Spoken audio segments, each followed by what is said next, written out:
ગુજરાતમાં વન્યજીવો અને માનવ વચ્ચેના સંઘર્ષો વધી રહ્યા છે અને આ વધી રહેલા સંઘર્ષોએ વન વિભાગની ઊંઘ ઉડાવી દીધી છે। ત્યારે ગુજરાત સરકાર આ સંઘર્ષોને ટાળવા માટે કેવા પ્રયાસો કરી રહી છે જાણીશું વન અને પર્યાવરણ મંત્રી અર્જુન મોઢવાડિયા પાસેથી। અર્જુનભાઈ, ખાસ કરીને આ જે હુમલાઓ વધી રહ્યા છે એની પાછળનું મુખ્ય કારણ શું છે? જો હું માનું છું ત્યાં સુધી હુમલાઓના બનાવોમાં માઇનોર ફરક પડ્યો છે, જે રીતે અમારી પાસે આંકડા આવ્યા છે, પરંતુ અત્યારે મીડિયા, સોશિયલ મીડિયાના કારણે લોકોમાં એના કારણે પેનિકી અને ભયનું વાતાવરણ થોડું વધારે ફેલાયું છે। આમ જોવા જઈએ તો જે વન વિભાગમાં વન્ય પ્રાણીઓના હુમલાને કારણે માનવ મૃત્યુ નહીવત છે। જોકે આપણા માટે એક એક માણસની જિંદગી મહત્ત્વની છે, હું એમ નથી કહેતા કે જે થયા છે એ કંઈ ઓલું છે। એક એક હુમલાને અમે તો બહુ ગંભીરતાથી લઈએ છીએ, પણ છતાં બીજાની સાથે કમ્પેરિઝન કરીએ તો ગુજરાતની અંદર ડોગ બાઇટ છે, કૂતરાના હુમલા 4 લાખ કરતાં વધારે થાય છે અને એમાં હજારો જિંદગીઓ જોખમમાં મુકાય છે। જે રખડતા પશુઓ છે એને કારણે પણ એટલા જ બનાવો બને છે અને મૃત્યુ થાય છે। અહીંયા અકસ્માતો તો આપણે દુનિયાની અંદર સૌથી વધારે અકસ્માત કરનારા દેશમાં આવીએ છીએ।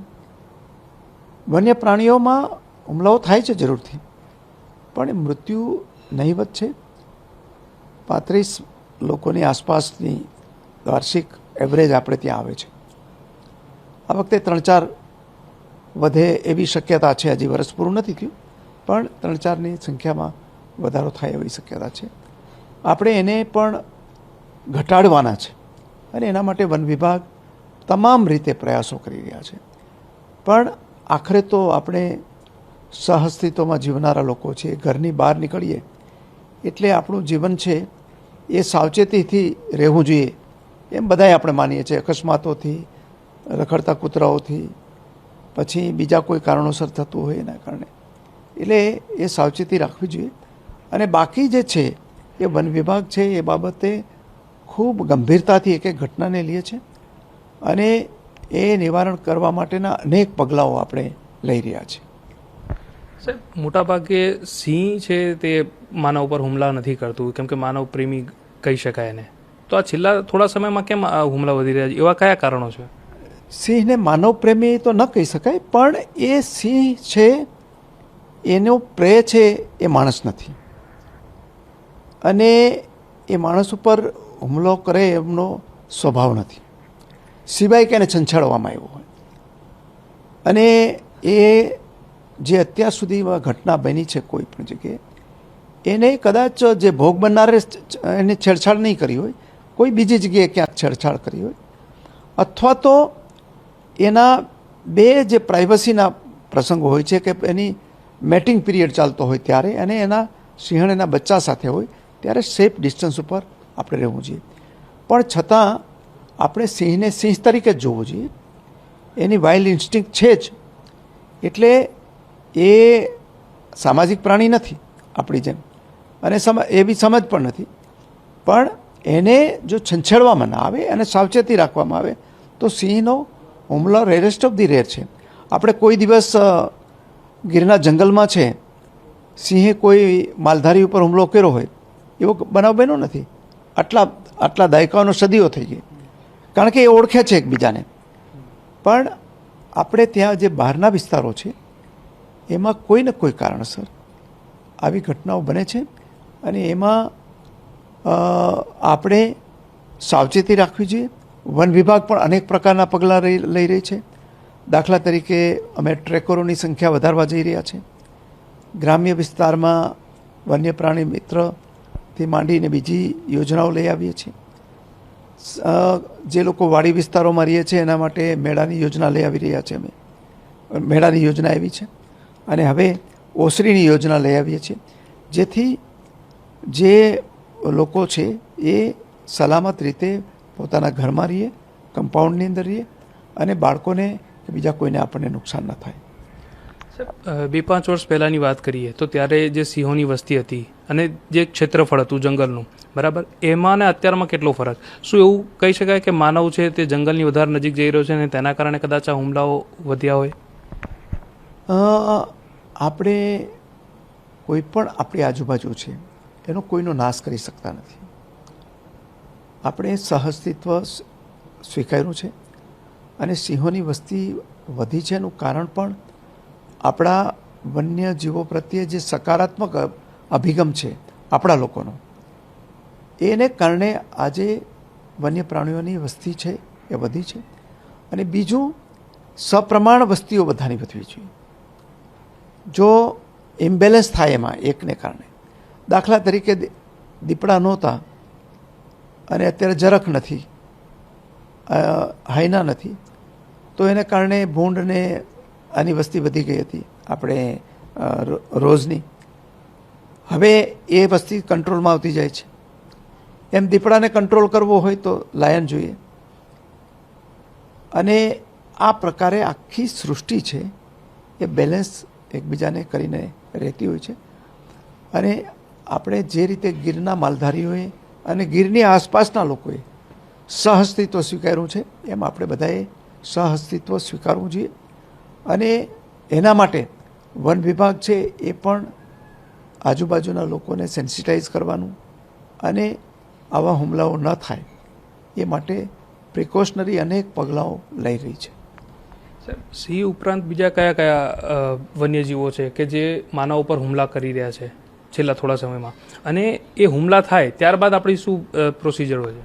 જો હું એમ કહું, મેં કીધું કે 4 લાખ આપણે એની આસપાસ ડોગ બાઇટ પણ થાય છે અને હજારોની સંખ્યામાં સ્નેક બાઇટ થાય છે અને એમાં મૃત્યુ પણ થાય છે. અને એના માટે નિવારણના પગલાઓ પણ આપણે લઈએ છીએ.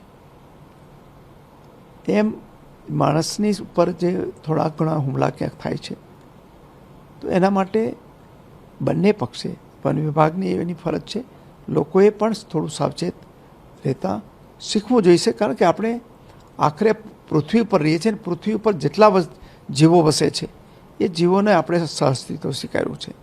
અને આખી દુનિયામાં આપણી એક ક્રેડિબિલિટી છે કે આપણે જે કોએક્ઝિસ્ટન્સ છે બહુ સારી રીતે સ્વીકાર્યું છે. અને હું માનું છું ત્યાં સુધી આપણે જે રીતે મીડિયામાં ભય ફેલાવવામાં આવે છે એ પ્રકારનો ભય છે નહીં. એકાદ ઘટના જરૂર બની છે, એક બાળકને જે ઉપાડી ગયા એની, અને એ બાબતે આપણે અભ્યાસ કરી રહ્યા છે કે શું કરવું જોઈએ એના માટે. બાકી આપણે જોયું હશે કે ભાવનગર જિલ્લાની અંદર એક ભરવાડ જે યુવક છે, સિંહને બીજી જગ્યાએથી ભગાડવામાં આવ્યો અને એને ઉશ્કેરવામાં આવ્યો, એટલે ભાગીને આ જે ભરવાડ ભાઈ હતા એના ઘરની સામે જ બેયના સામસામા આવી ગયા. એટલે સિંહે એટેક કરીને પાડી દીધો એને અને પછી ઉપર ચડી ગયો. 30 મિનિટ સુધી એ ભાઈનું હિંમત કેટલી હશે! સિંહને જોઈને લોકોને આ છક્કા છૂટી જાય, હાર્ટ એટેક આવી જાય. એની જગ્યાએ એ મસ્ત રીતે આ માથા ઉપર હાથ રાખી સિંહની સામે જઈ અને એના હાથથી એને પંપાડે છે. ઉશ્કેરવાનો પ્રયાસ નથી કરતો, ડરતો પણ નથી. અને એને કારણે 30 મિનિટ પછી એ લાયન છે ત્યાંથી ઉઠીને વયો જાય છે. એટલે એનો જે બેઝિક સ્વભાવ નથી, પણ આખરે મેં ફરી પાછું કહું છું કે વાઇલ્ડ એનિમલ છે, એને કૂતરા તરીકે ટ્રીટ ન થાય. એટલે આપણે થોડુંક કાળજી રાખીએ તો સિંહ હુમલા કરતો નથી. દીપડાથી સાવચેત રહેવું જોઈએ એમ હું માનું છું. અને એટલા માટે આપણે ગ્રામ્ય વિસ્તારની અંદર આપણે તરત જ ક્યાંય જગ્યાએ જો દીપડાનું કંઈ બનાવ બને તો આપણે એને રિસ્ક્યુ કરવાનો પ્રયાસ કરીએ છીએ. આ જે વન્યજીવો છે, આવી ઘટનાઓ બને તો ટ્રેકિંગ, આવી ઘટનાઓ ઘટાડવા માટે કયા કયા પ્રકારના ટ્રેકિંગ કે એઆઈનો ઉપયોગ કરવામાં આવે છે? રેડિયો કોલર, કઈ કઈ પદ્ધતિઓ આપણે ઉપયોગમાં લઈએ છીએ? આપણે એના માટે જે મહત્ત્વની વાત એ છે કે એને એક તો ટ્રેકર હોય, તો ટ્રેકર અનુભવી હોય. ફોરેસ્ટર કે બીટગાર્ડ છે એ અનુભવી હોય. એટલે એને સિંહોની જ્યાં વધારે અવર જવર હોય એ વિસ્તારોમાં આપણે ટ્રેકરની સંખ્યા વધારવા જઈ રહ્યા છીએ. એ ઉપરાંત ગામના યુવાનોને પણ આ પ્રકારે તાલીમ આપીને પરેશાન ન કરે થાય, કોઈને પરેશાની ન થાય એ માટે આપણે કામ કરી રહ્યા છે. હમણાં અમે બહુ માનનીય મુખ્યમંત્રી શ્રી ભૂપેન્દ્રભાઈ પટેલે હમણાં આપણી એક કમાન્ડ એન્ડ કંટ્રોલ યોજનાને મંજૂરી આપી છે, જેમાં આપણે સિંહોને અને બીજી પ્રવૃત્તિઓને આપણે એઆઈના માધ્યમથી અને ડિજિટલ માધ્યમથી આપણે એની એક્ટિવિટીઝને મોનિટર કરીને આખી વન વિભાગની પ્રવૃત્તિને, એક જ નહીં, વાઇલ્ડ લાઈફની બધી પ્રવૃત્તિઓને એને ઇન્ફોર્મેશન ડેટા મેળવીને એનું મોનિટરિંગ કરવાનું રાખ્યું છે, જેમાં સીસીટીવી કેમેરા છે, અમુક જ્યાં જરૂર પડશે ત્યાં રેડિયો કોલરિંગ કરીશું, એઆઈનો મદદ લઈને જે વિસ્તારોમાંથી સિંહ પસાર થતા હોય ત્યાંથી સિગ્નલ મળી જાય બધાને, અને એ વન્ય પ્રાણીઓની સલામતી રહે, લોકોની સલામતી રહે, એ માટે આપણે આસપાસના જે વિસ્તારો છે અને ગિરનાર ઉપર અને પાલીતાણાની અંદર આપણે આ પ્રકારે એ સિસ્ટમની મદદથી, આધુનિક ટેકનોલોજીની મદદથી આપણે એ વન્ય પ્રાણીઓના હુમલાઓ અટકાવવાની સાથે વન્ય પ્રાણીની સુરક્ષાની પણ વ્યવસ્થા એમાં કરવાના છે. જે વન્ય પ્રાણીઓ હુમલા કરે છે ત્યારબાદ એ લોકોને કયા પ્રકારની, મતલબ એ લોકોને ટ્રેપમાં રાખીને કે કયા પ્રકારની સજાઓ રાખવામાં આવે, અને આ તો હુમલાઓ દિવસે દિવસે વધી રહ્યા છે, તો આગામી સમયમાં એનો કોઈ વિકલ્પ ખરો? આપણે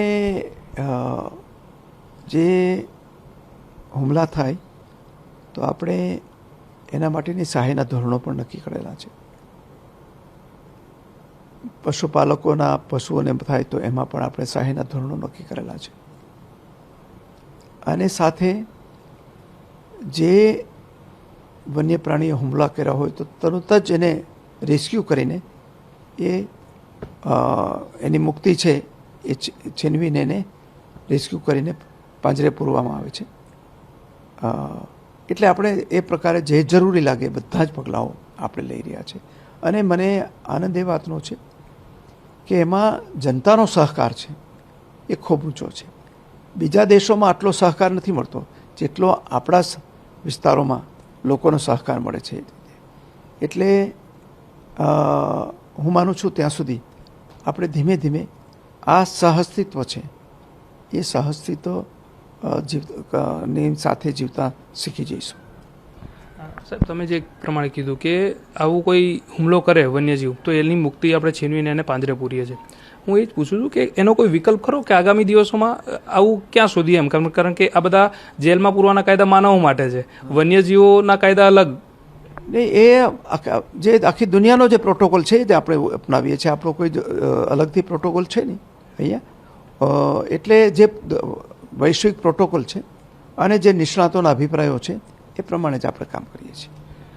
સાહેબ, વન વિભાગ તો કામ કરી જ રહ્યું છે, લોકોને શું અપીલ કરશો કે કેવી રીતે આનાથી બચી શકાય, અથવા તો કયા પગલાં, કયા એમને ધારાધોરણો અપનાવવા જોઈએ? વન વિભાગ કોશિશ કરે છે કે જ્યાં જ્યાં વન્ય પ્રાણીઓ, હિંસક પ્રાણીઓ છે ત્યાં લોકોને સેન્સિટાઈઝ કરે, અને આપણે ત્યાં આ બાબતે લોકો પણ જાગૃત છે.